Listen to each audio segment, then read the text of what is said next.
There's people here. How perfect is that? Yes, I'm already waiting here for the whole weekend. Ha! I was here earlier checking, so you can't sell me on that fish. Oh shit. I put the wrong time for New Yorkers or East Coasters in America, so there were a few people super early, so I had to check in. So that's okay. Yeah. This is so annoying. I found that these microphones is so much less tinny, but these stupid blue lights and all that, it looks like I'm trying to be a bloody YouTuber or something. See if I find a way to turn it off. It looks quite Star Trek to me. Yeah, coming from you, that's probably an okay comment. Coming from someone Yeah, else. that's a compliment. Yeah. Did I say Star Wars or Star Trek? I meant Star Trek. Yeah, no, that's good. That's a different background, battery power toggle. Hi, Karl. Sorry about my earlier timing issue. No, like it says on the website that this is the correct time, and I just did not see that. You should never trust everything you read online, especially on our own pages. So, yeah. Yeah, no, this is exciting. So it's going to be the Dene and Fabien show. So that's going to be good. And we're going to try to figure out what this whole thing is. And I really don't like the name Non-Euclidean. I think we need to come up with a better name after this because it's an excluding name rather than including, and we're inventing something new. So I look forward to hearing what they're going to talk about that. Hi, Dene. Long time no see. Hi, everybody. I was Carl, just good to see you. John, good to see you. Good to see you too. I was just talking about how excited I am for this session, but the name, we need to, at some point, find a better name than non-Euclidean, something not just negative, it's not this, but it is that. But that in itself is going to be the journey, isn't it, Dini? What is this? Well, I think more people would understand non-Euclidean than anything we make up right now. It's also new. Yeah, absolutely. It's also weird. Hey, Fabien, my partner in crime. And Leon, I hear you have a lot of things to add to this. I'm glad. I'm glad that you're here. Thank you. I love the expression in this context, Dini, partner in crime, because you are aiming to steal our attention, so that's good. Whose attention am I stealing? All of us, to pay attention to you and Fabien. So Oh, that's good. I love that expression. right. I'm going to Yeah. fill up with some water. I'll be back in a few seconds. I Okay. should mute because of this silly microphone. It's funny because I think of it as adding instead of taking. I'm Robin Hood, right? We could be Robin Hood. Giving.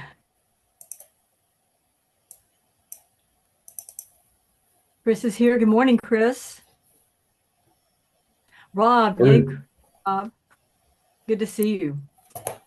I think my friend, Rob, I think Stephanie Strickland might be joining us this morning, which would be nice. Beanie, did you get the package? Yes, I got it on Friday. Thank you. And hey, so just so you know that William Dickey piece that you sent me, Yeah. that's really important. That's a really important work. And Yeah. Matt Kirschenbaum took, because it's on HyperCard, and he emulated it and put it on the Internet Archive. So what I'm going to do this week is check my version against what he's got, because I think my version might be a pre-release, which would be very interesting. So William Dickey is a very famous literary figure here in the United States, and he is known for print work, but he made the leap into digital and did some experiments with HyperCard. He died some years ago, and so he's very dear to a lot of us in the field, but having his work on floppy disk is quite amazing. So thank you, Rob, for that. And all the other work. Also having Margie Lusenbrink's Egypt work that was made specifically for you with your personal spell. That's also nice because I have now 5 spells out of the many that she made 30, I think, is the total. Good morning, Stephanie. Good morning, Mark. Klaus is here today even. Wow. This is terrific. Hi there. Hi, Klaus. Hi all. Stephanie, it's so good to see you. I'm very interested to see what's going to happen here. It should be interesting. Brandel's here. Good morning. Morning. Turnout. James, good morning.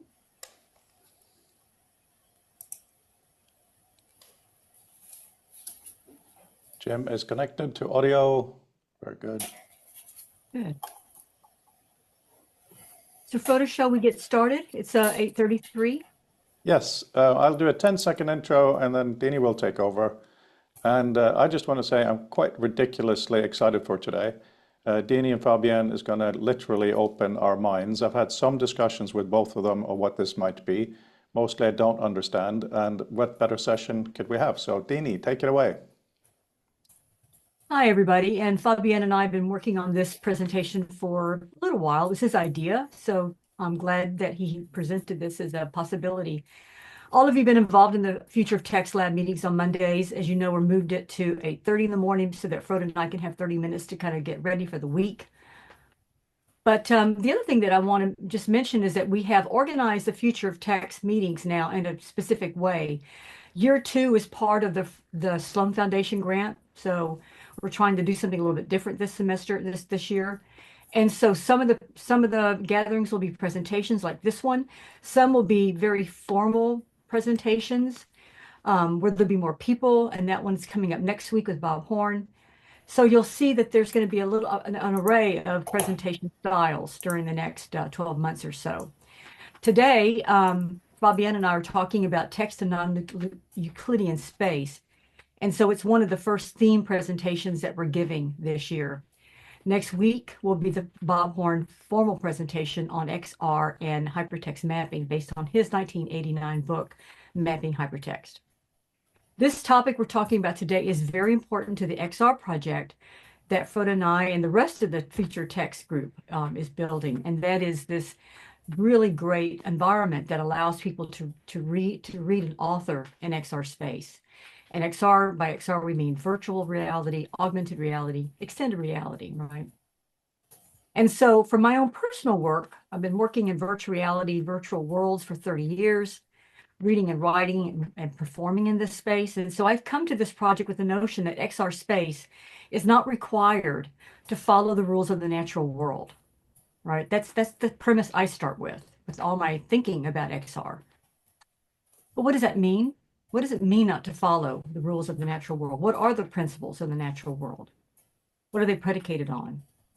And then that begs the question, what are those that XR can follow? So Fabien and I developed a document that Frode sent out to you, and you can see that there's research questions that we're going to address today. The first one is, what does non-Euclidean geometry offer XR, specifically XR space? That's at the heart of what we're trying to get to. There are 3 sub-questions that we're going to be kind of prodding today. In such cases of deep customization, are existing engines like 3JS useful? Or is it actually easier to start back from the basics? Like, what is it that we use? Sub-question 2, is the underlying data representation enough? Is it sufficient to just store objects in 3D coordinates? Is it better in a graph or something else? And sub-question 3, can parametric design, growing shelves, be used in such experiences? And if so, how? Do parameters of such objects become related to the motion or of the user, its hands, or both? These are things we're grappling with in our design work. Some of you were able to see our presentations in the past, knowing that we're using trying to use a 360 experience of the XR space and virtual reality to move objects around in, using depth to be able to kind of perceive that notion of 3-dimensional, right? But we all are inculcated in our communication methodology in a 2D space, writing on paper, working on a screen. And I've been thinking for years that we're going screenless. We are going screenless one day. And that's what my interest in this project is what does it mean when we don't have a screen to write on anymore, or some sort of medium that looks 2-dimensional? What is authoring in that system look like, feel like? What is it like? know that the Sloan Foundation grant doesn't require us to come up with final answers and a product. What it asks us to do is experiment and imagine what is going to happen in 5 years, what's going to be necessary in 10 years, where are we headed? And we're trying to do this before proprietary companies, corporations lock this down. We don't want another Microsoft Word for XR space. So where are we headed and what can we do to contribute to that project? Fabien and I talked about several affordances to consider. In XR, the first is the economy of space, and he'll be demonstrating this in a bit with the projects that he's been working on. The potential to move. I mean, people laugh at me when I say I play Beat Saber, but I also do fitness, supernatural fitness in XR. I love the fact that I move, but I've also performed in virtual reality spaces, right? I love the ability to move, not just my hands and my head, but my whole body. What are the affordances of that? Also thinking outside the strictures of 2D space. I really don't want to work on this anymore. I want grand space to be able to think. Our brains are big. We need space to be able to offload our thoughts. You know, we should not limit ourselves by size of a paper. And then leveraging the technology. And right now, the technology's improved immensely in 5 years, the last 5 years, 10 years, 30 years. It'll get better with time. The Apple Vision Pro is fantastic. A little expensive, but it's still taking us in a direction I think is positive. And then the question is, what other affordances do we need to consider? So I've done an introduction to this presentation. We're going to talk about what is non-Euclidean geometry. We're going to look at examples, and then we're going to open up to a group presentation conversation. Questions or comments before we get started? How's everybody? Good. All right. So what is non-Euclidean geometry? Anybody want to throw something out there before we get started? Who's Euclid? For $10 million, who's Euclid? Who was Euclid, indeed? He still is, and he lives through his work, right? Publish or perish. Dene, I actually looked up some of this, and the only thing I came down to is there's all these rules, but the most important thing is lines that are parallel should never converge. And then exactly, and hang on a second, this is where it gets interesting, right?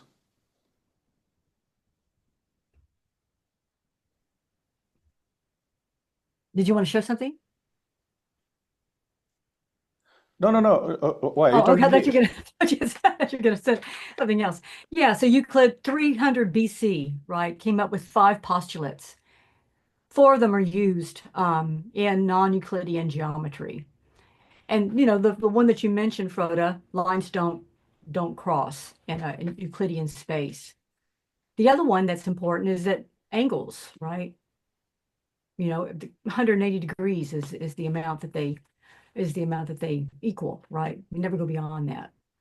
There's others, right? So those are the basic geometrical principles that sit behind this, but it carries a lot of stuff.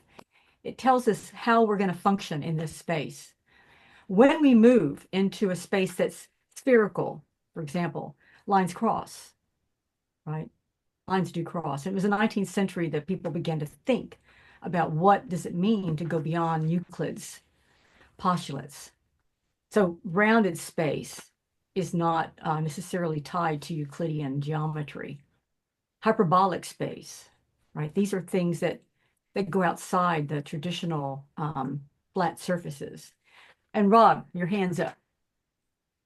I just read an article about why Trump wants to capture Greenland. And it's because of the Mercator projection, which makes Greenland look about 50 times bigger than it really is.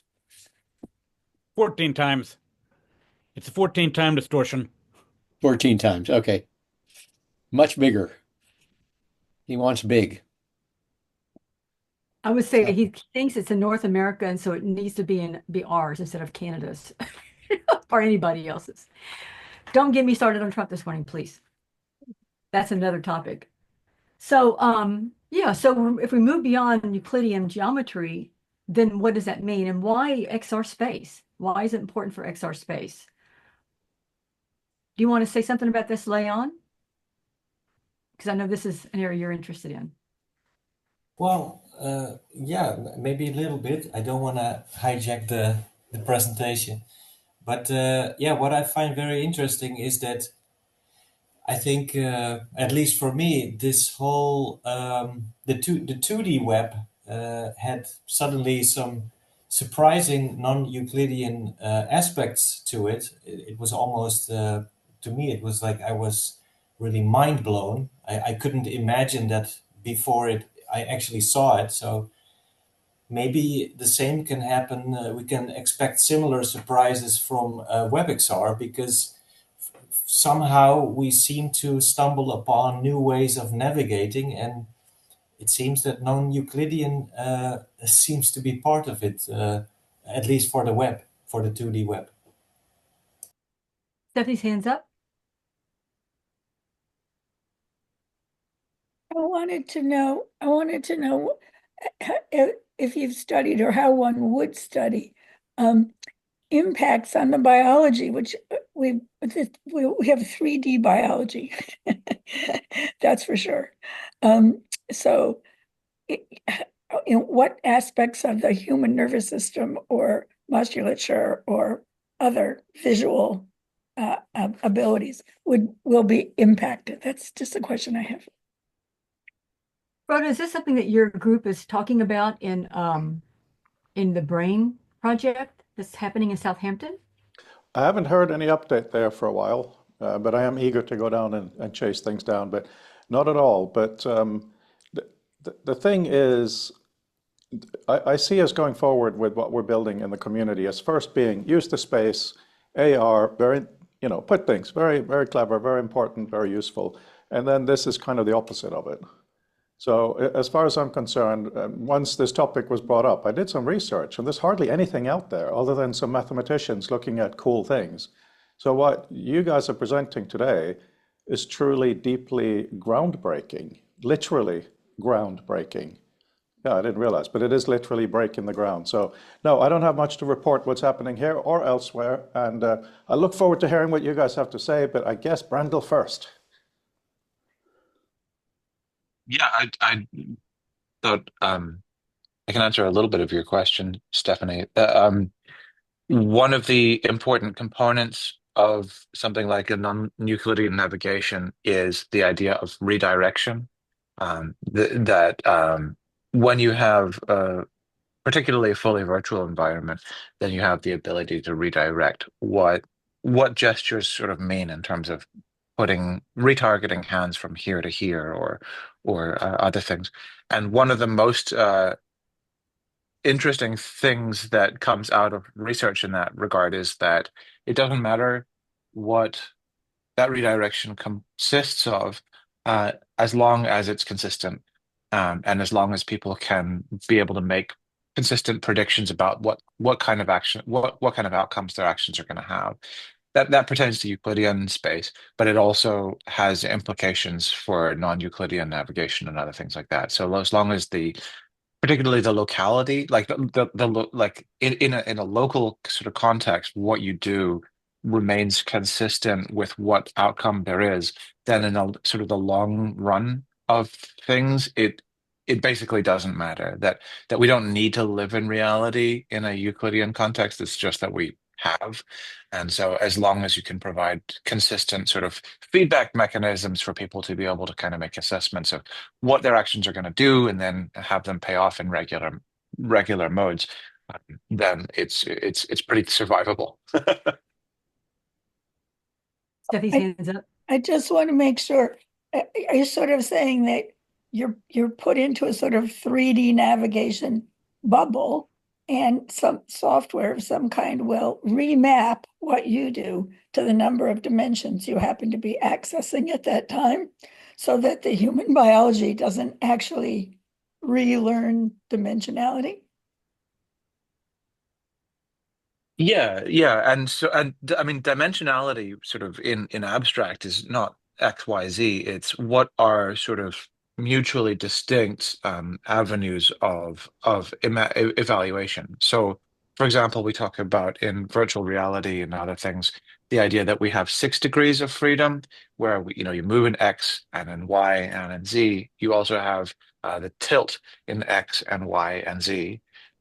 And so that means that any given object, like a VR controller like this, has 6 degrees of freedom, but the human hand has 27 degrees of freedom. They're not fully mutually exclusive, but every single curl of every single finger, as well as the overall 6 degrees. So we have multidimensional control at some level of every independent muscle and muscle group we have the ability to recruit.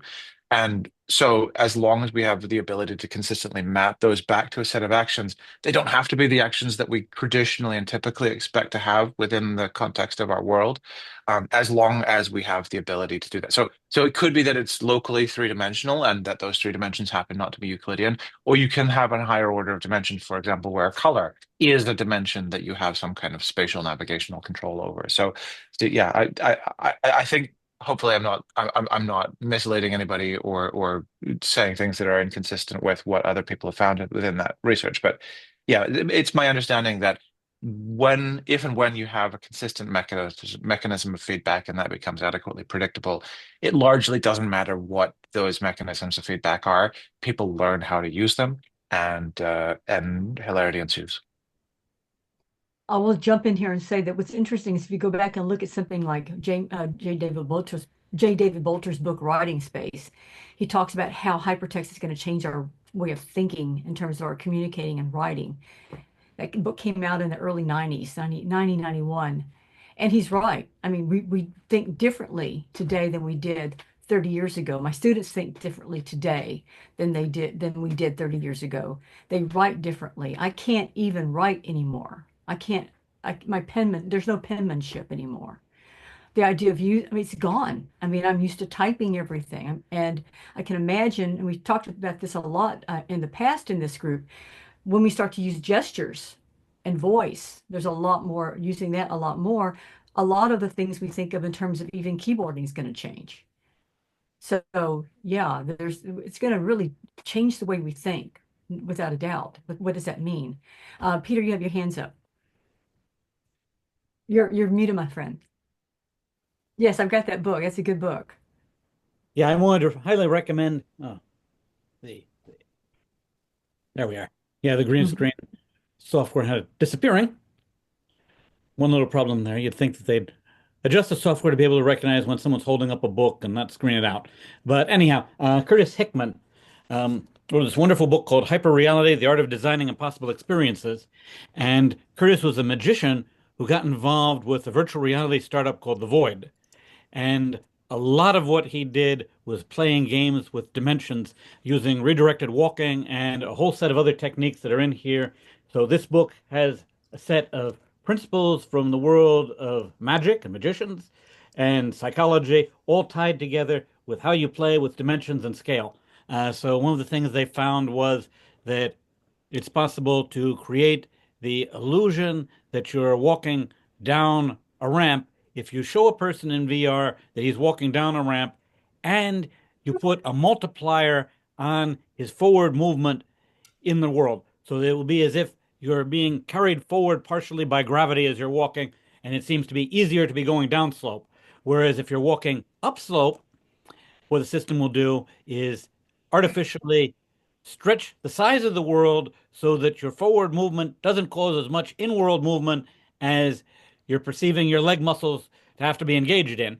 So it feels as though it's harder walking upslope. But what's really happening is your motion is being slowed to correspond to the delay that you'd have if you were actually walking up a slope in real life. They also played games with redirected walking, and they found that, well, first of all, it's a known fact that if you're blindfolded and you're walking out in the woods, you're going to wind up making a circle.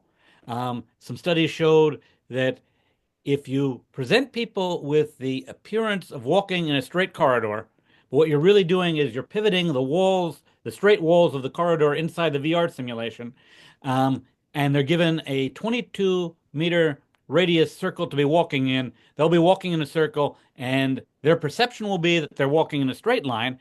And also, if they reach out and touch the wall, they'll be touching the curved wall, but psychologically they'll think they're touching a straight wall, which will reinforce the belief that they're actually walking down a straight corridor. So what they did at the void was they created sort of a maze-like structure where you could exit a room from the north, enter a curved corridor that would appear to be a straight corridor, and then re-enter the same room from another direction. And when you re-entered the room, they'd map completely different visuals on it. So you really had a non-Euclidean space that you were simulating in real life, using, again, the psychological manipulation. They'd alter scent and temperature and everything, so it really felt like it was a different place. That's great, Peter. And what's interesting is that we see with Fabien's work, he and I were talking and sharing videos of these spaces that use these redirected walking as a way to contain the space in a virtual reality environment, so that even if you have a small space, you can feel like you're in a lot of space, right? That's what part of it does. It fools you into thinking that you are in a broader space. I see we have a comment from Mark in the chat. So let's go. Mark, you're not usually this quiet. So let's have this. Would you like to read that for us? Okay. I was just minded. This is not in any way a counter, but I was reminded there was some research done a while back. I think it was actually paid for by NASA. Where they had people out in the desert, and after much studying, they came to the conclusion that one of the reasons they walked in circles is that actually their legs are slightly different lengths, which at least has the ring of truth. I mean, I don't know how much they spent on finding it out. It doesn't mean it's not true. I put it I put it in the chat because I really didn't want to sort of take things off course. I was listening to what Peter was saying.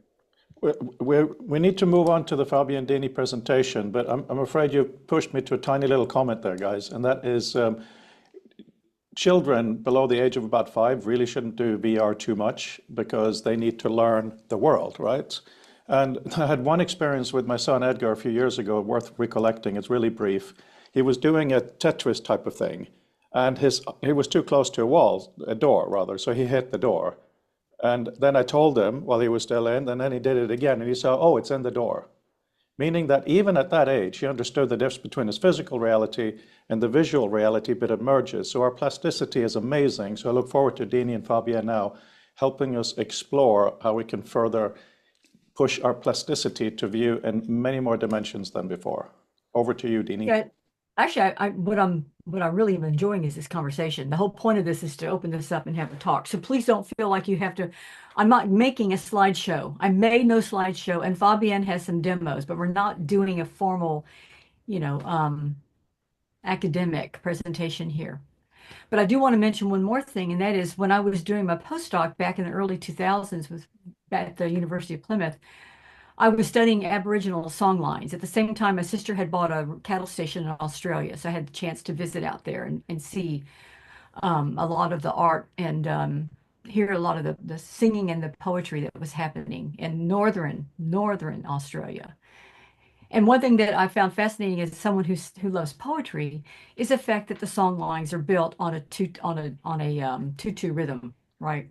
Step, step, step, step. And so their singing, their movements was built in natural space, walking the land, right? Looking for the springs and the various things that help sustain their culture. And so the question that I asked myself at the time was, what does this mean when we move away from this kind of environment? We're in virtual space, and the walking is different. The experience is different in those spaces. What kind of poetry would we create? And of course, the answer to that was Eduardo Katz's space poetry, which is why I was very fascinated by his work, because in outer space, there's no gravity that you're working in. So what does poetry look like if there's no weight, if there's no movement, there's no direction, right? And I think that really, really did make me start thinking a little bit more about how we're going to be changing the way we express ourselves, communicate. Brandel, your hand is up, and then Stephanie. Dene, your point about what constitutes natural or nature for folks is very important, both in general for reality, but also in terms of what is sort of understood to be challenging or problematic for children. So the first thing is that at this point, I'm sure we would discover other issues if we had the technological wherewithal to fix it. The major issue that is preventing or causing virtual reality to be undesirable for minors is to do with the fact that all virtual displays currently have a fixed focal distance, and our eyes rack. They change the focal distance based on where we are converging as well. That's called the visual. That's called the convergence accommodation link.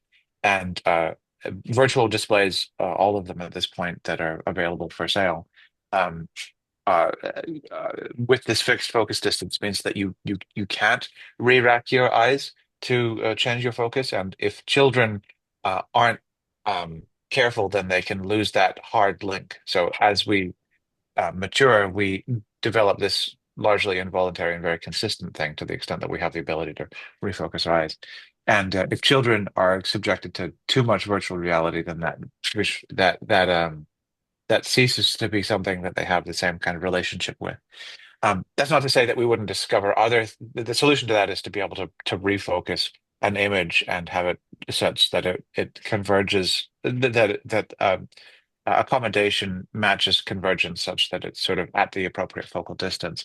That's again not to say that there wouldn't be other sort of developmental and cognitive problems associated with it, but that is the major one, and that's primarily a technical limitation. But more to the point, to what you were saying, Dene, like the notion of nature is entirely culturally dependent, and people who live in places where there's no real capacity to see the horizon do not see the horizon as natural. The foreshortening that they experience is very different.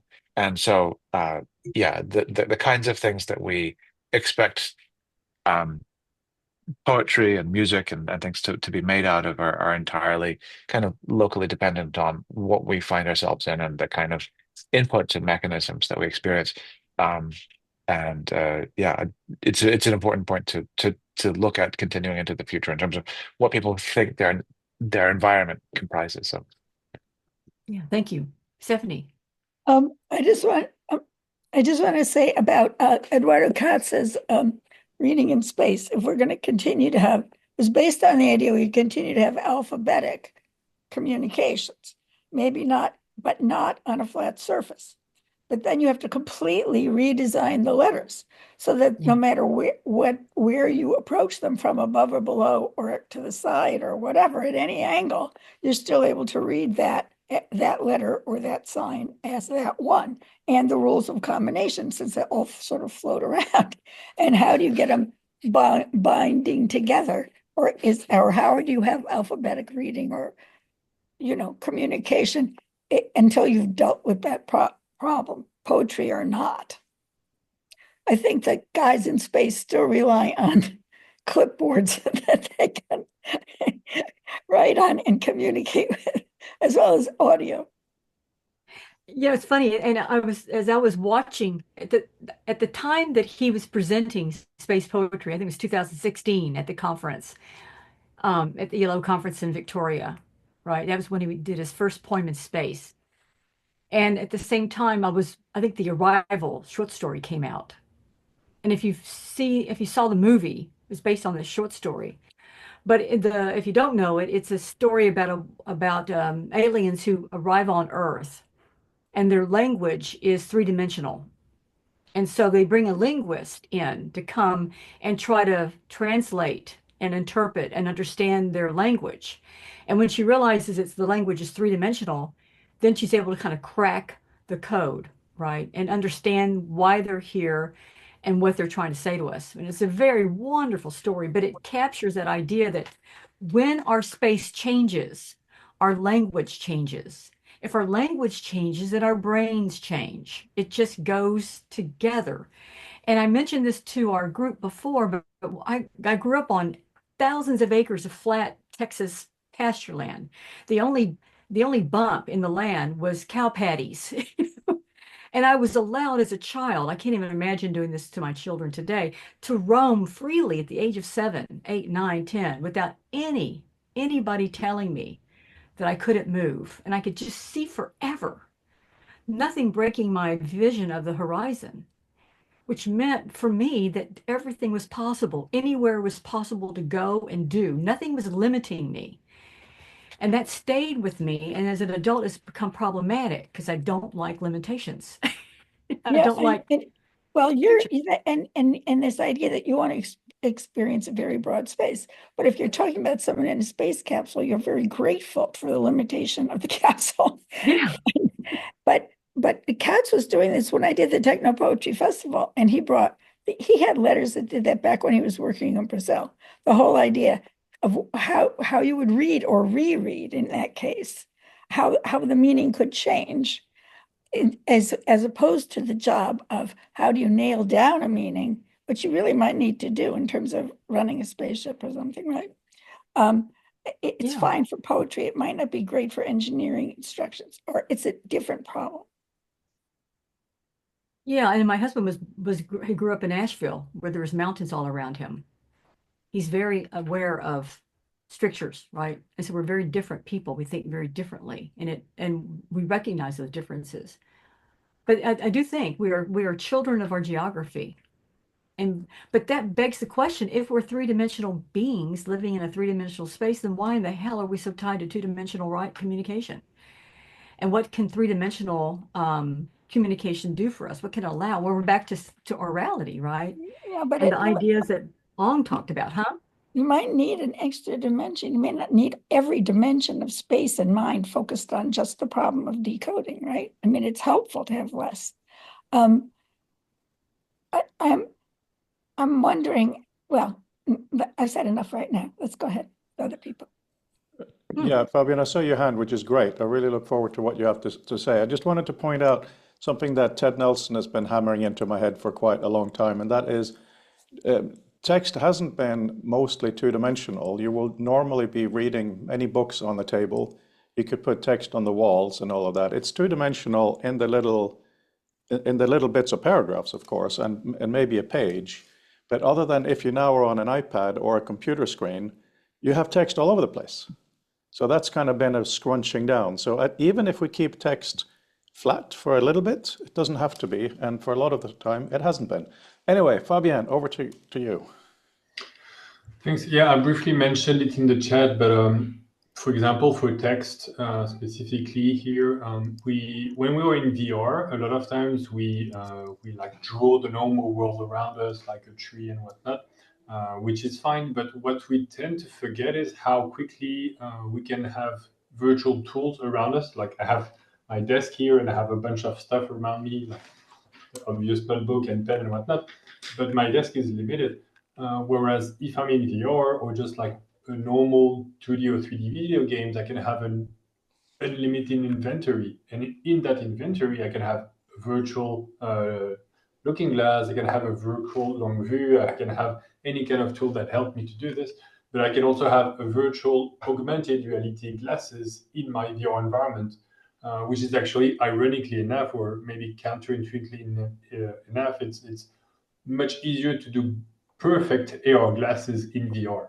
Whereas in the real world, perfect AR glasses, they don't exist. They are, as we said before, expensive, they're bulky, you sweat in them, whatever, bunch of problems. But in VR, they actually know what the objects in front of them are. They actually can give you all the metadata you need about that object. They can do, the text can be bigger or smaller and can be just for you, whereas the person next to you experiences that virtual world could also have, like, for example, if they are colorblind, could be adjusted for it. So it's kind of a tricky thing.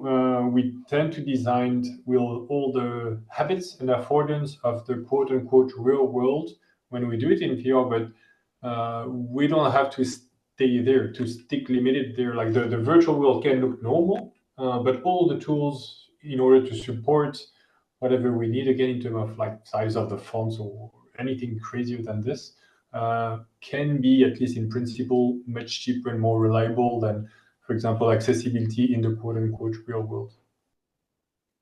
Fabien, do you want to go ahead and show some of the materials that you have prepared for today? Yes.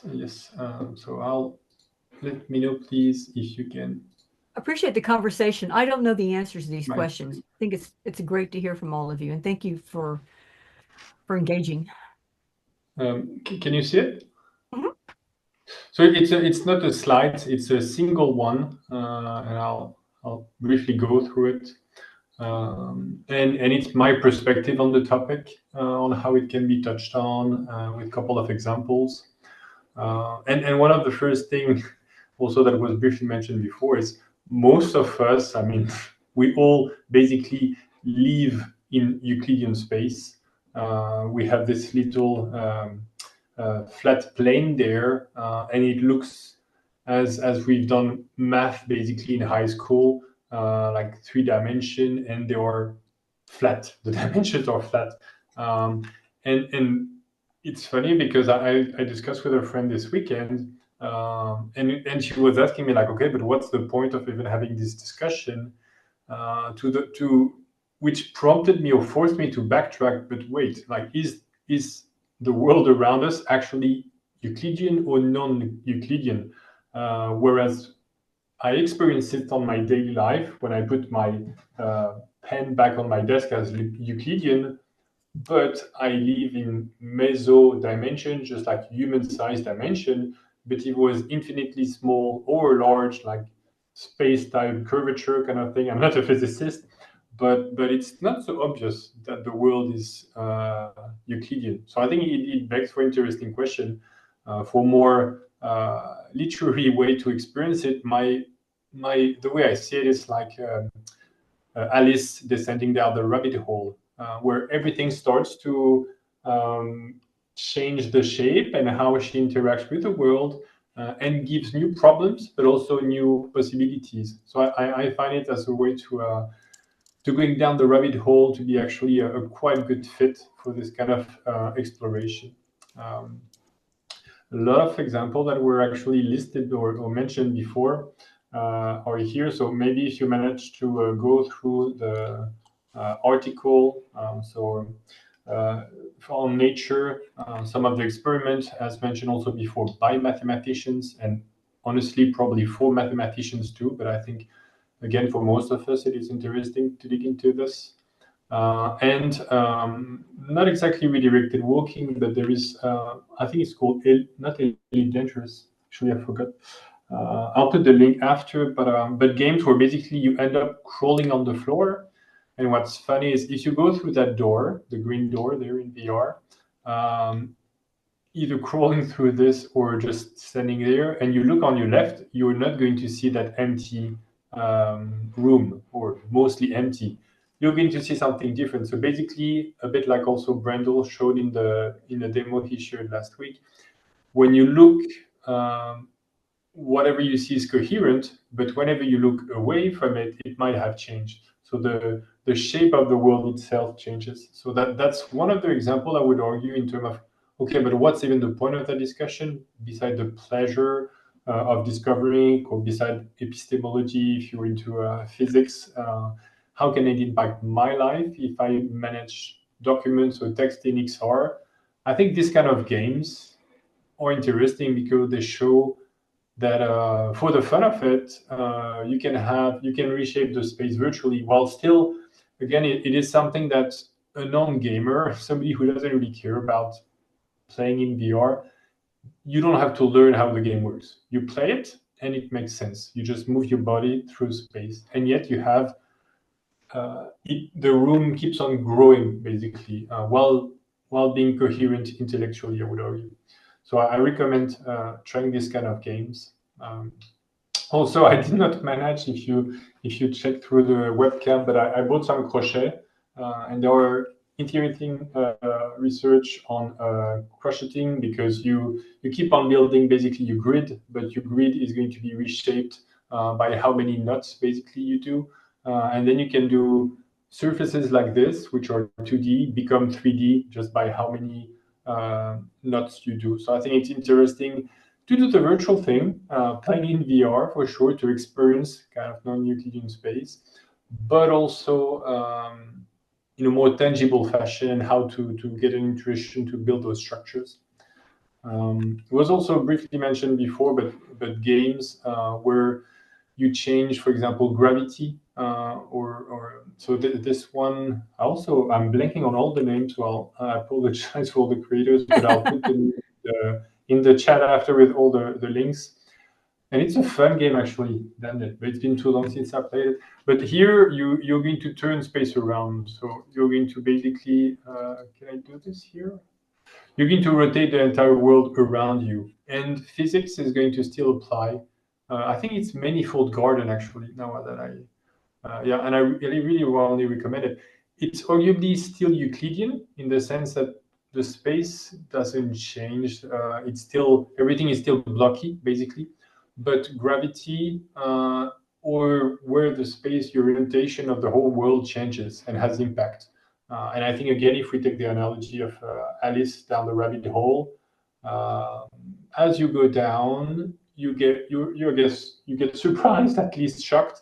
But maybe there are things we can try to use and exploit. There are also others that are, again, arguable. For example, Portal. It's a classic game, quite old now, but you can see on the right, you have a portal there, and you can, through this gun, draw portals on the wall, and you can have another side of that portal and toss, for example, a cube, and it's going to go through.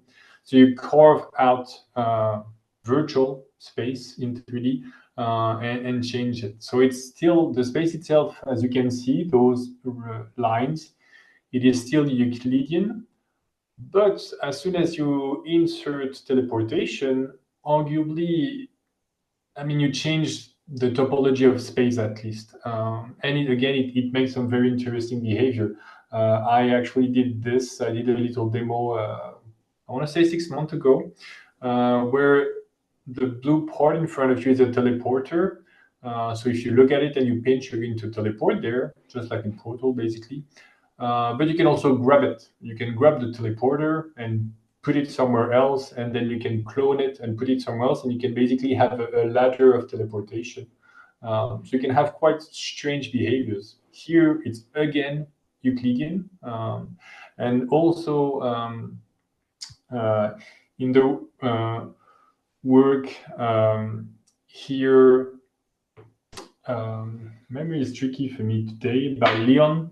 From NLNet, for NLNet rather, which I will invite to try after, and he can expand on this. You have portals, and an obvious way here is the text here is cut, and yet it still exists. So if I were to tilt a bit my viewpoint to the right, you would see more of that text.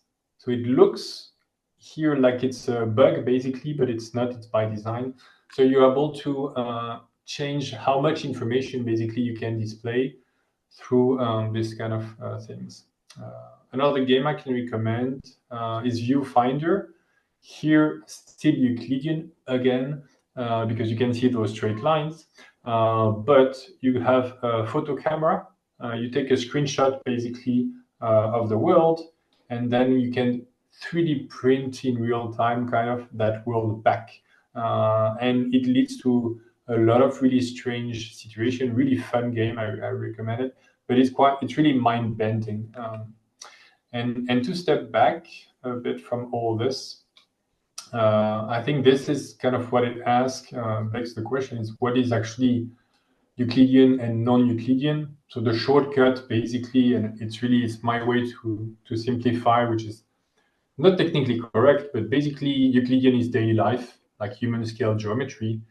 And non-Euclidean is kind of everything else, like portals, which make it local, by the way, namely that it becomes locally non-Euclidean, but the rest of the world is still Euclidean, and global ones. So I have one, I think Brandel recommended it. I don't know if you can see on my webcam, and I'll try to revert play it, which is probably going to lead me nowhere.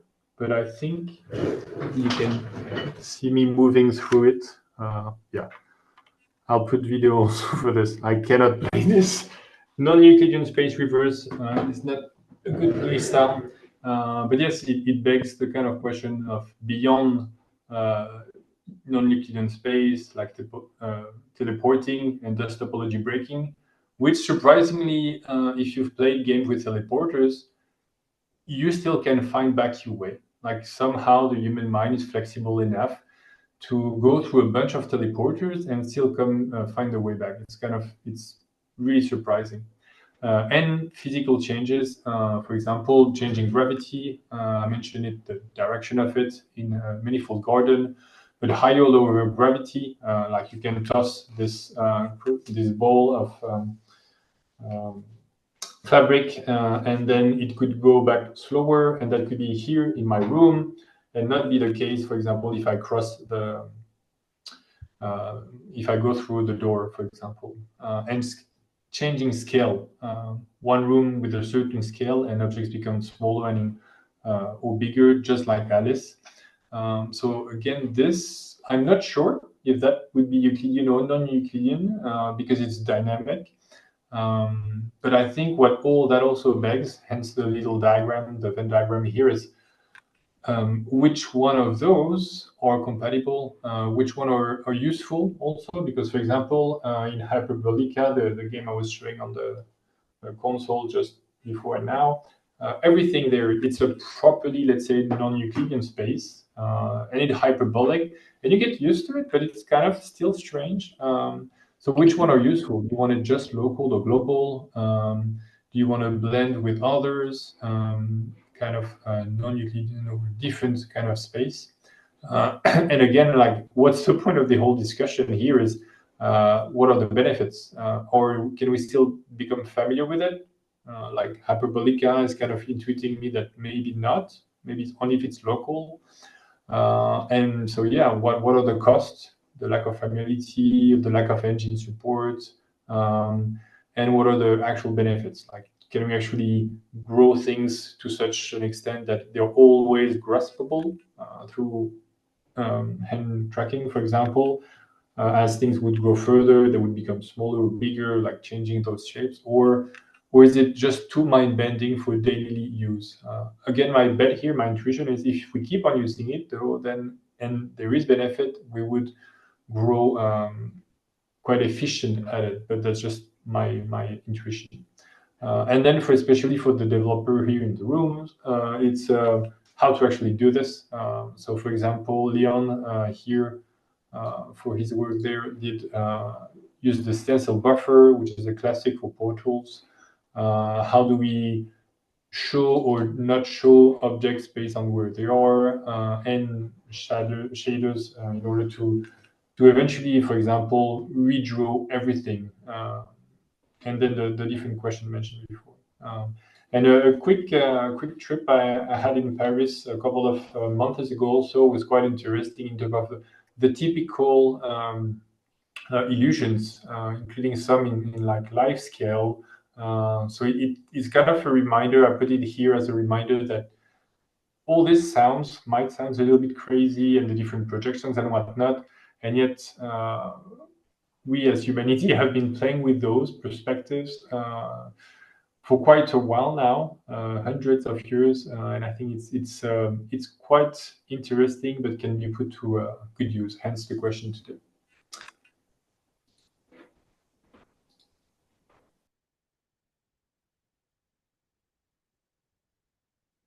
Thank you so much. Fabien, I guess the question I asked when I watched this presentation is if there's 4 or more dimensions possible, would working in XR and non-Euclidean experiences, mind-bending as you call them, help prepare us to understand those dimensions and what those dimensions beyond 3 provide us?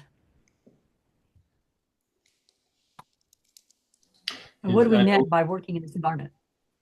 I'm again, my bet is, and it goes a little bit back also to the question before.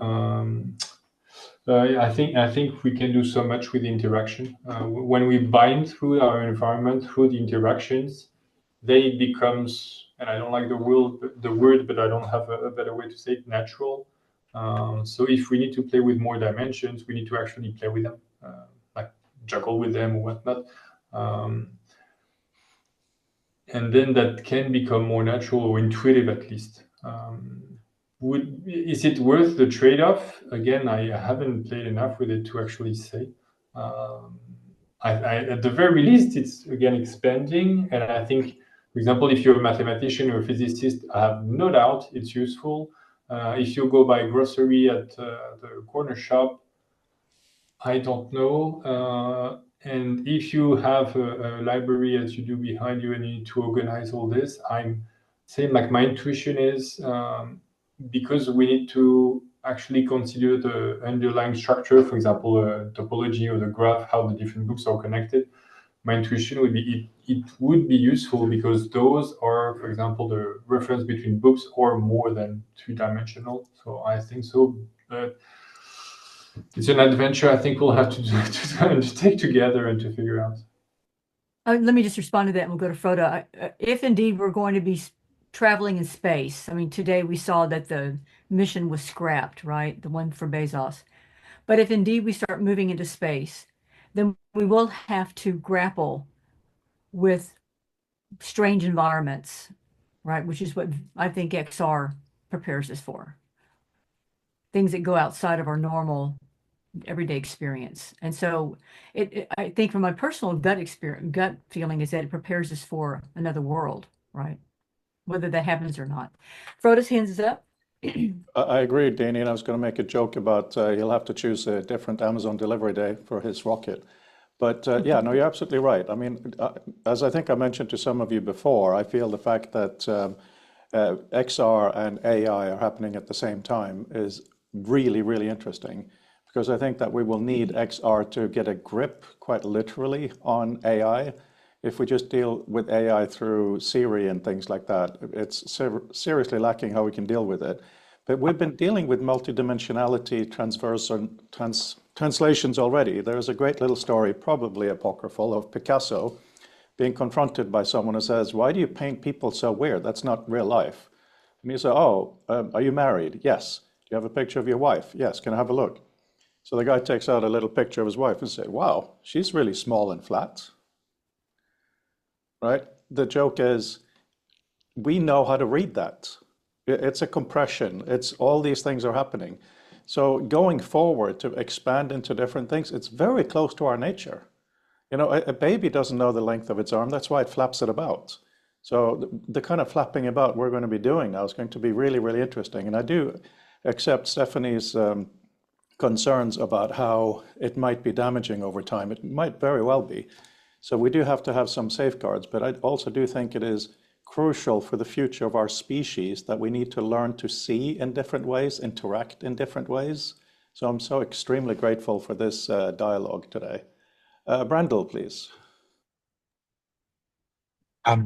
So we have so in terms of how we make sense of space, something that's really notable about it is that we make very different. There's a really great cartoon in the New Yorker from the perspective of what a New Yorker understands the world to be, which sort of has everything in Manhattan at equal scale to everything in the continental US, which has everything in equal scale to all of Europe. So, you know, everything sort of logarithmically decaying in terms of its relative scale. And of course, that's correct for somebody who's living there and that the locality of their effect.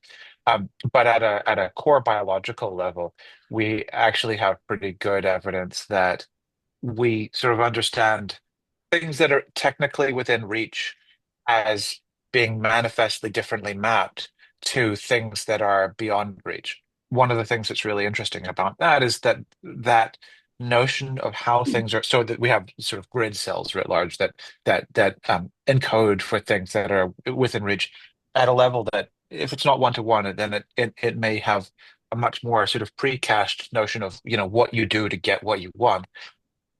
That's modulated and augmented by the provision of a tool, such that that notion of things that are within reach is altered, and the granularity of the mapping that you have for it is altered on the basis of having a stick that's long enough to be able to reach some distance ahead, and so it's not so much what is, but what do I have to do to get something to be?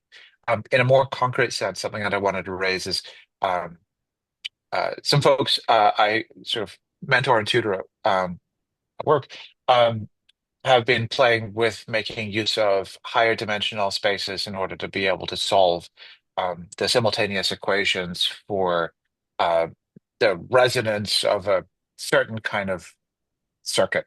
Um, and what they've done is they use three dimensions where you move your hand around and you use a plane to cut the the sort of the differential equation of this thing, and then there's a two dimensions of additional space that are supplied by a grid just to the right of it, and uh, and it's remarkably effective for being able to understand not just what the local solutions are, but the overall sort of dynamics and properties of this, and the sort of the tendencies and patterns that arise. And in fact, as a creative technologist, this is what I'm always doing is building sliders, building these independent dimensions of what you see when you compose this repertoire of configurations. Um, so it's much more to do with what do I do and what happens.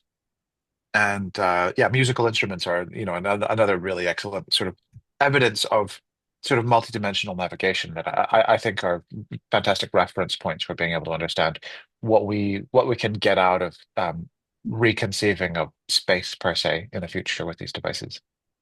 Thank you. Fabien.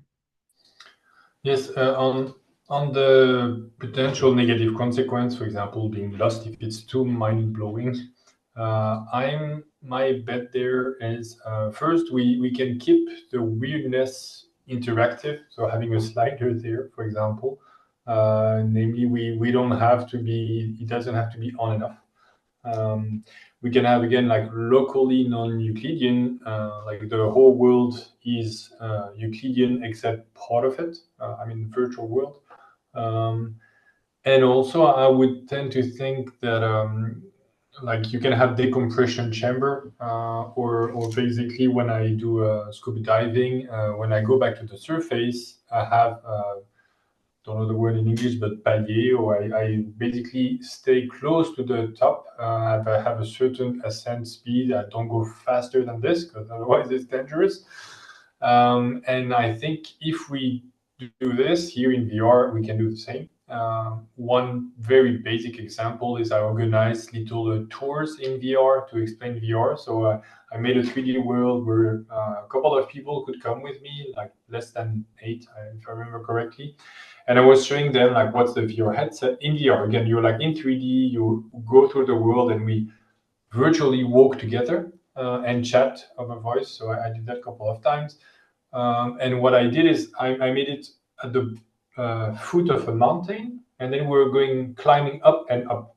And the whole point was at the top of the mountain, instead of stopping there, we jump over clouds.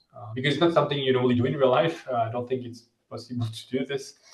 You can go to the peak of the mountain, but you never go on the clouds on the mountain. And why I did this is it was kind of a reminder to everyone present that if you just use VR to do what you do normally, I mean, it's kind of boring. It's kind of a waste of resources, both of your time and the electronics and everything behind it. But why I do mention this here is because first we can do it. Again, we can like have a gradual ascent to weirdness, basically. But we can also, again, we can gently go back. We can have like a bunch of steps to do this. I don't know if warnings or if starting to like play back with normal Euclidean geometry or stop teleportation or whatever. And we can gently, so that would be kind of my suggestion there. If people really spend a lot of time in weird spaces in VR, then training back to what normal Euclidean kind of space and manipulation would be. Because again, we're quite flexible. So I think it would be safe, despite a lot of time spent in there, to grow back to the normal way when we remove the headset. Thank you, Fabien. I would argue that we are already inculcated with multidimensionality and strange phenomena, and that is our dreams, right? In our dreams, we are not limited by the natural world. At least mine aren't. I mean, mine are strange and interesting and bizarre. I'm sure all of you are. And so we are able to express ourselves in these dream worlds that we conjure up at night.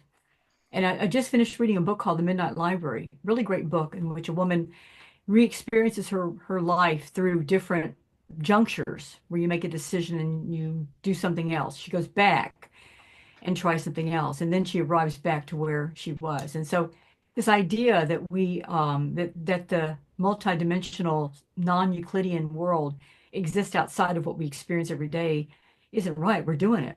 And that's what I think a lot of the dreaming in VR is about. How do we recreate those story worlds in our brain in this environment where we can experience them, I don't know, when we're walking around in daytime, right? And then Frode has his hand up. I think that is very important and relates in a very tangentially interesting way to my thoughts on human perspective and or experience. Is it Euclidean? If we look at the real important issues of today, it is obviously to communicate and think better, right? And to communicate better, it is a matter of trying to understand someone else's perspective and worldview. You know, you can put a thing from them into the world and you will understand from your perspective that thing. But with what we're working on here, can we develop it so that someone can present much more of their worldview visually, interactively, environmentally, and so on? So when you interact with their expression into the world, you have much more of an opportunity to get what they are about. Because, you know, if we're just going to argue facts, we're not going to get very far. We have religious and political and all kinds of strife, as there's always been. It may be a little more tied up now, but imagine if we can really build environments for people where they can go in and really, like an amazing novel, but more visceral in a way. Like, what I'm trying to communicate is this. I wonder if that maybe goes back to Dene's dreaming. Dene, please. So much of what we're posting in the chat is about games that are doing this, right? But, and then some movies, right? Being John Malkovich, I think even the show Silo, Brandel mentioned Severance. There's a lot, and then I mentioned Midnight Library. But what we're interested in our project is not necessarily our artful expression, but the scholarly expressions in this environment. So that's where we're headed with our project. And so, you know, what can we gain from these art and entertainment worlds that we're talking about and inject them into this scholarly world that we're trying to build for? Leon, your hand is up.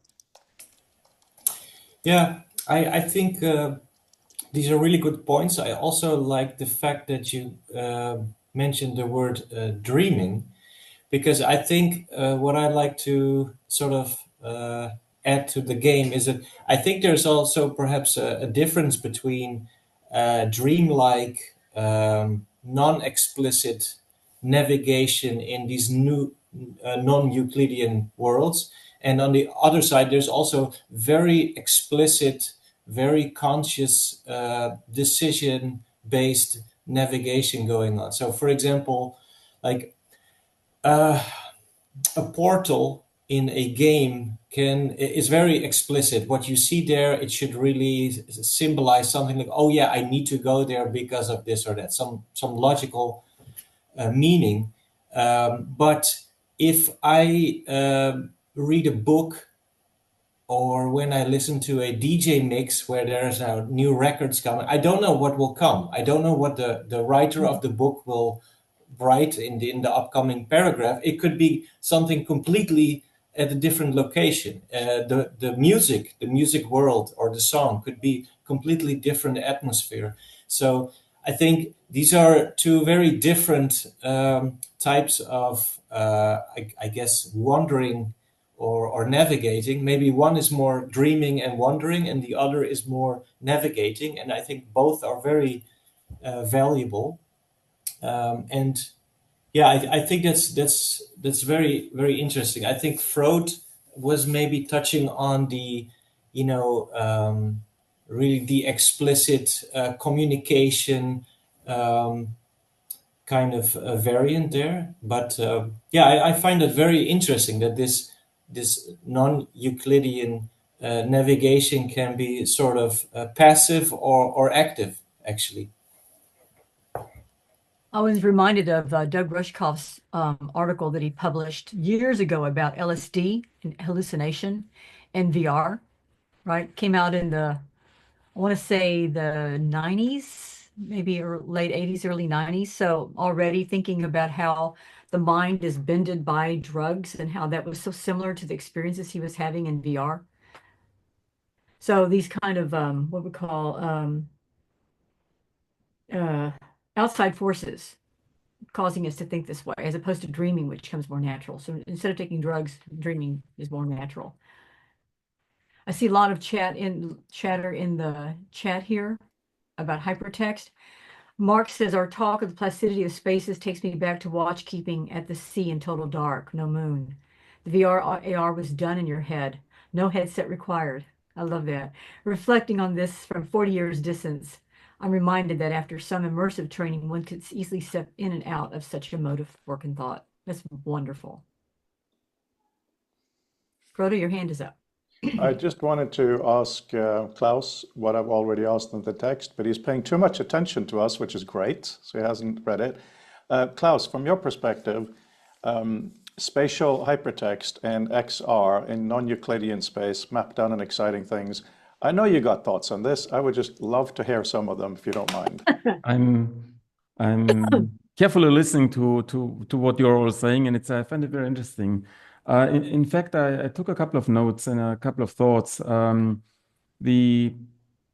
First of all, I believe some of the thoughts you've mentioned are kind of unfair, so to speak.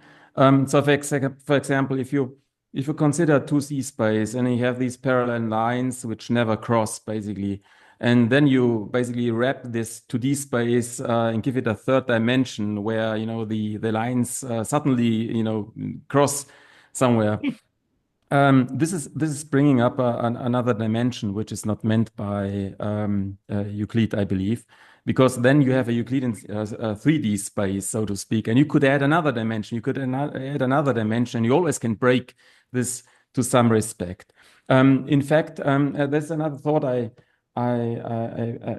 had in mind with respect to the reality, because some of you mentioned that the 3D space is what we are used to, and I believe we have to consider the real space, the absolute Euclidean space, so to speak, in our perception. And let me share a picture of the Penrose. I put it in the chat of the Penrose triangle. This is a shape which is impossible basically to create, because it goes in 2 dimensions. But you see actually a picture, and you can do this picture easily by and let me add another link to another URI to the Penrose article in Wikipedia. You can do this by just 374. Say that again. You can change this, or you can build the illusion by just taking a specific perspective. So the Euclidean space, a 3-dimensional space, is still there. It's still a Euclidean space, but what appears in your mind is a non-Euclidean space. I believe we have to put this. My feeling would be to put this apart. What is the perception of all the constraints a human has versus the Euclidean space in the real world? Is it just some fake visuals? And I have one more thought, and I apologize for talking so much. Just one more thought. We are very much visual centric. So if it goes to VR. Virtual environments, it's mostly about 3-dimensional space, possibly even mimicking the real world, The non-Euclidean stuff I find very interesting. This is also the reason why I'm here, because I wanted to hear a little bit and think a little bit about non-Euclidean spaces, which I find very useful. But it's only visual. The visual side is only one side we have. We also could say, let's introduce some haptics, let's introduce some sound, which could even add to, you may call it, dimensions of perception. And one last thing, and then this is basically the bridge to spatial hypertext, which I'm doing research on. It's the main question I always have: what problem do we try to solve to put text into a three-dimensional, possibly non-Euclidean space? What problem do we solve if our thinking is non-Euclidean anyway and cannot be captured by a three-dimensional space? It's only a representation of something we have in our mind. So, we have to think about, for what do we use it for? Do I use this three-dimensional space to express some my own thinking? Then it's easier to recognize what I have associated. Whereas if I use it for communication with others, it may become more difficult, because what I represent must be kind of interpreted by another person. So this is also one issue, and this brings me to spatial hypertext. It's a spatial hypertext. The main goal in spatial hypertext is to represent something we have in mind, to reduce to add more complexity to it, to more expressiveness to our thinking. The VR environments just add a third dimension somehow. Plus, if we make it non-Euclidean, it may add some other dimensions, if you may call it like that, to it. But the question would be, what I find very interesting, what problem do we try to solve, which we cannot solve, on a piece of paper, as Dene mentioned in the very beginning, just for expressing, thinking, or to represent thinking. Thank you, Klaus. That was wonderful. Appreciate that. I was going to say, Mark just dropped in a comment in the chat. And Mark, I would say that the notion of proximity, so the linking as proximity, and I think of strange attractors. So there are a lot of things in quantum mechanics and quantum physics that apply well to the kinds of things we're talking about. So, Frode, you have your hand up. Yeah, we need to be wrapping up, and I'll hand back to you in a second, Dene. Klaus, first of all, thank you for, I pushed you a bit, but thank you for that. That was amazing. Just two additional things. Karl asked for clarification. Are we using non-Euclidean as a shorthand for multidimensional? Dene says not necessarily, which is really, really important. In a sense, what we're trying to do here is just expand how we look at things. And I'm very glad, Klaus, that even though you're talking about spatial hypertext, you also talked about sound, which is so important for this. And then the funny thing is, Brandel had got up from his chair and he came back. So Brandel has a virtual background, and he has the filter that filters that out, as we all know. But what was really cool is, as he walked close to the screen, at a certain point, the system couldn't figure out he was a human. So he disappeared, even though we know exactly where he was standing, right? How related is that to this, right? The view of what we see Brandel as being purely changed because of the visual system interpreted him in a different way. Right? Completely irrelevant to everything else, but completely in the sense of, these are digital environments. We should be able to do whatever we like. Dene, thank you for that. Fabien. Yeah, yeah, thank you. And I was going to say, just 1 second, Stephanie mentioned here that I do think Euclidean, which could be contrasted with relativistic, excuse me, is not a good term to mean only three-dimensional. So thank you for that comment, Stephanie. And Frode, thank you for that. We're going to be wrapping up. Fabien, do you want to conclude with some comments? I actually don't. I want to experience more of it. It's just, so I invite people who have ideas on what to try or how to try it, even if you're not sure about the point. Either themselves or want to build prototypes. Again, even if they don't know how to do it, maybe I do. No, maybe I don't. But I do. Yeah, want to invite people again to reconsider XR as a tool for knowledge in a way that should be weird. If it's not weird, if it's obvious, it's like, I forgot the saying, but it's basically if you learn a programming language that doesn't change the way you think, you're wasting your time. So if here you can just pop the headset on and everything is as you expect, it's just very boring. It's not necessarily a waste of time, but I'm not excited by this. So again, if you have either weird experiences in XR to try, if you have content you want to experience in a non-Euclidean way, and with a strict or non-strict interpretation of this, please do share and invite us in. Thank you so much. I want to mention that next week, I put the schedule in here for the next week. If you want to join us, Bob Horn is speaking. Bob is really interesting. He's 91 years old. And he was telling me the other day he just got back from swimming outside. So he's just an amazing human being. And he wrote in 1989 a book called Mapping Hypertext. Another one came out later called Visual Language. Just a really terrific, dynamic thinker. So he's going to be here. It's more like a fireside chat with him. I've got a series of questions he's going to be answering, and then we'll all have a chance to chat with him. So that this is next week will be a bit larger, more people, maybe about 20-ish folks. So please join us to see Bob. He is quite interesting. Other people that we have coming in, I think we're talking to Bob Stein about coming and joining us at some point. And others like, I think Ted Nelson's joining us next week too. Should be interesting to see him there at Bob's talk about mapping hypertext. I'm sure it will become quite explosive when we start talking about hypertext from Bob's perspective and from Ted's, because they're very different. I'm going to end this. Peter, do you have a quick thing to say before we stop? Yeah, I just want to mention one of the other interesting effects you have in a non-Euclidean space would be a Mr. Fantastic stretching effect. And Chris Hickman mentioned that in the book. So now imagine that you're in your virtual library and you have the wall of books, but as you reach out towards the book, I'm going to take the virtual trip world. to the airport. Yeah. I imagine I'll be back before. Somebody want to mute themselves? Thanks. Thanks, Ted. Go ahead. I'm sorry.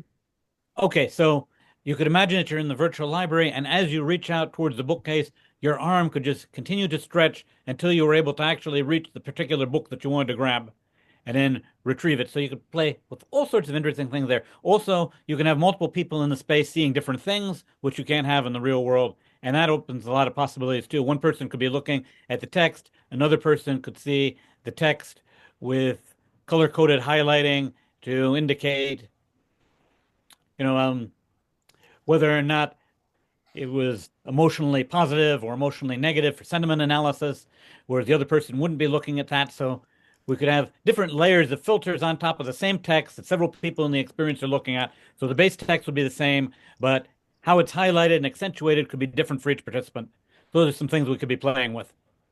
Great, thank you. Yeah, thank you so much. And Frode, you're going to end by giving some directions about what's happening in the future, and then I have a lab meeting at 10 o'clock for my lab, so I'm going to be leaving in a few minutes. I want to thank you all for being here today, Fabien. It was a pleasure working with you on this presentation. Hopefully we'll do some more. And folks, watch us on the Future of Text site so that you could see the work that Fabien is doing for year 2. It's pretty amazing. So what you saw at the symposium, it's an expansion of all of that. So, all right, Frode, take it away.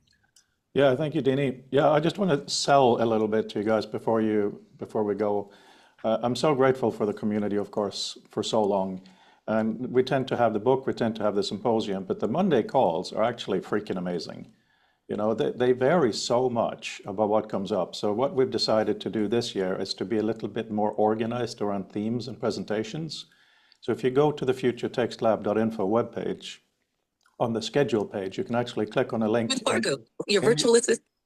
And in your calendar, you can choose to have in your calendar automatically listed the different things coming up. And also, we're trying to have a bit of a journal/blog. It's a bit of an experiment. The idea with that is we will blog core community, and by we, I include you all here, if you want to, or you can have a blog account that all it says is, please read my real blog, and here's a link. Totally fine too. because blogging has kind of died out from the way it was originally supposed to be. But we also plan to, when we get article submissions for the book, we may very well end up putting them in the journal so we can have a little bit of knowledge around them before they go in the journal. And this kind of work that we saw today, it is literally mind expanding. And of course, this is just the tip of the iceberg. So if you have ideas or even products or papers or whatever, please feel that this is a community for you to sell like hell, right? If there's something you're passionate about, just really present it. This is not a time for being cautious. As a community of people with a lot of respect all around, this is really a fantastic opportunity for throwing nonsense out there that may or may not be nonsense, right? In fact, at this point, I would say that ignorance is really, really important because, as Dene said earlier, we don't want to just move into an obvious environment owned by someone. Yeah, Dene. Yeah, the thing about the Sloan Foundation grant is we don't have to have a viable project, a product. We're not building that. They're giving us funds to explore, right? Yeah. And so if there's a failed experiment, that's okay. We can report back that we tried this thing or these things and they didn't work, and here's why. They want to know why. They want to know what. And so anything we're coming up with is meeting our requirements for the grant. And it also allows us to think outside the box in really important ways. So we're not limited. It's not like an NEH grant where I have to deliver something I promised, right? Yep. Very different. And so there's a freeing effect, which means we can spend an hour and a half today, grappling with ideas. And some of them might be totally goofy. Who cares? But the idea that we're sharing these ideas and thinking about them, I think is important. So I'm going to stop and turn this over to Karl. I just wanted to make a quick comment that one of the things my advisor said, especially for academia, is the only difference between success and failure is documentation, is whether or not you wrote it down. Because if you failed if you didn't learn anything or if you can't deliver something to other people. And that something may just be as simple as what not to do. Over. If you want to see Fabien squirm, let's talk about product. I'm not interested in product. This is Output. That's perfect, Karl. That was an absolutely perfect way of looking at it. And what we need to harness now, I know I've said it millions of times, and that's why I can say it as you're leaving, Dene, because we're finishing now and you have to go early. This is the last time in the history of humanity we're going to be in this position. This will never, ever come again. And by that, I mean, in the near future, everybody will have a headset at least for part of their day, right? Even if it's just playing games, even if it's just watching a movie, even if it's just something entirely passive, it will be there. I don't see that as being controversial at all, right? But us who's passionate about human thinking and communication, it is our job to try to bring in as many ignorant people as we can and squeeze some perspective out of them, right? And that's why today was such an amazing session. And Fabien, I hope we will be hosting similar sessions in the near future. And please, all of you, as we wind down, do consider coming back. All of you here, actually. Who am I talking to? Yeah, Claus. You're the only one who is not here most of the time. Claus, feel free to come back in and out, whatever you want. Jim, you've been here many times, on and off. That's kind of the whole point of this. If you can make it one day, fine. If not, it's not an obligation. We're just very grateful to have you. I subscribe to your calendar. Fantastic. And Fabien, you get the last few words, maybe. Maybe, maybe not, because my point also is, so the same way I invite people to try weird stuff and build weird stuff, etc. I'm also not like an expert in the topic of non-Euclidean geometry. I do, though, find it fascinating. And why do I say this? Is because you all might have a topic you also either actually an expert on or not, but you do believe it would be useful to dig deeper in that topic.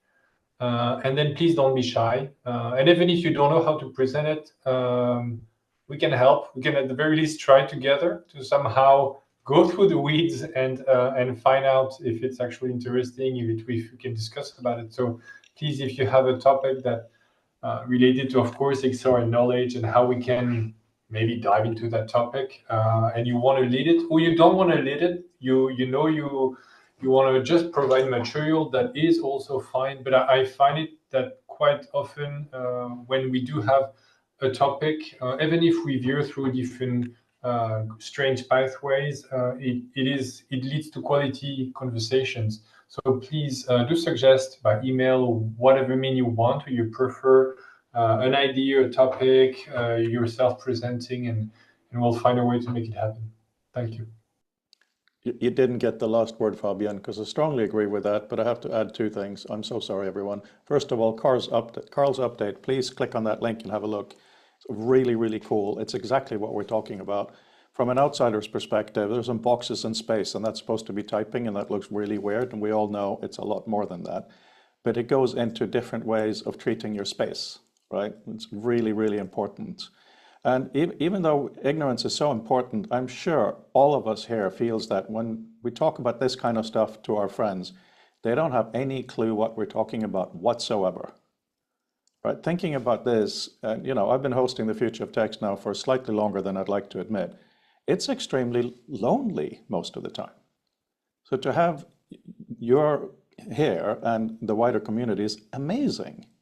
Truly, truly amazing, because we are so different, but we share a passion to figure this out, right? It's like a Alcoholics Anonymous group, I feel, right? Just the fact that we're trying to dig into this, it's amazing. And I promise the last thing I'm going to say, other than thanking Dene and Fabien for an amazing day, is of course Brandel for throwing us into this mess to begin with. Thank you. And of course, Claus, as most of the time when I see you, thank you for helping me become an actual academic to an extent, so that's good. And at some point, we're going to plan to have another Future of Text social in Europe. So once we know more about that, Dene and Fabien and me will discuss it. We'll see what we can do. And the Future of Text is going to be in Seattle, Washington, most likely next time. So we'll see how that goes. Anything else before we wrap up? All right, well then I say thank you very much, everyone. Have a wonderful week, and see you again next Monday or any other Monday in the future. Any given Monday, right? Bye. Bye-bye.